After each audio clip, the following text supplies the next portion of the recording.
You know, a man never gets to this station in life without being helped, aided, shoved, pushed into doing something the proper way. As the other enshrinees mentioned, thanks to their families, so also I have to do that. My mother, who has always been behind me, pushing, shoving, moving, getting me to do things, trying to make me speak, really. She always used to say that getting a word out of me was like pulling teeth, and it probably was, because I don't often say a whole lot. My family, of course, my wife, kids, thank all of them for being here, for being behind me. And I know your wife is always the most critical of whatever you do, but she always does it in love, so she says. I appreciate that. Of course, my brother Leonard, who is here from Orlando, and his wife, my sister Millie and her husband, and my sister Shirley and her husband and their boys have come down from Pittsburgh. I appreciate that. Appreciate them being here.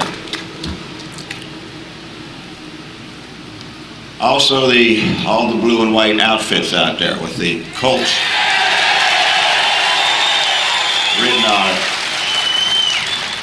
These are Baltimore fans, and as a lot of players who played in Baltimore during the time I played know what I'm talking about, coming into Baltimore Stadium was coming into an outside insane asylum for these fans, because they were always 100% behind us.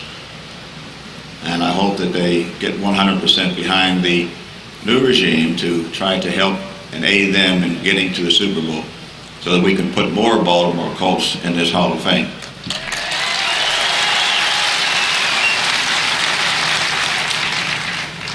I won't take up a whole lot of your time. It's going to be a fine football game this afternoon, and it's getting a little warm. But there are two other people that I wish could have been here. Frank talked about one of them, James Carey.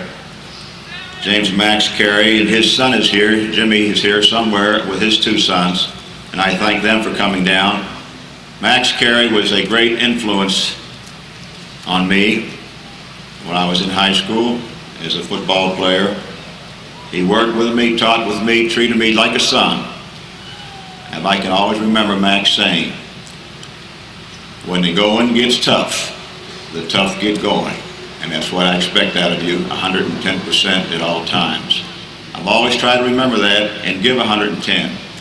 Whenever I was playing, on or off the field, regardless of what it was, I felt that I was consistent, and you always got 110% out of me.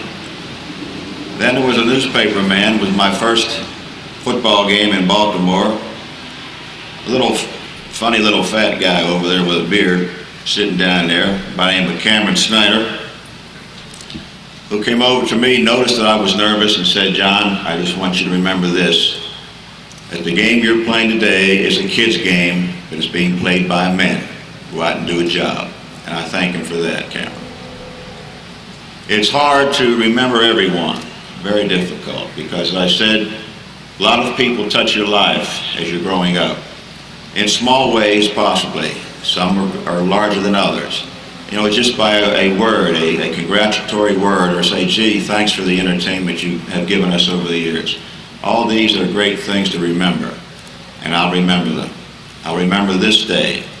But I honestly want to be honest with you, that the players that I played with over the years, the coaches that I had, the Sandusky's as a player, Nutters, the Eggers, Bracey's, Marquette's and Pellington's, Eubanks, Shula's, all my coaches, McCafferty's, they are directly responsible for my being here.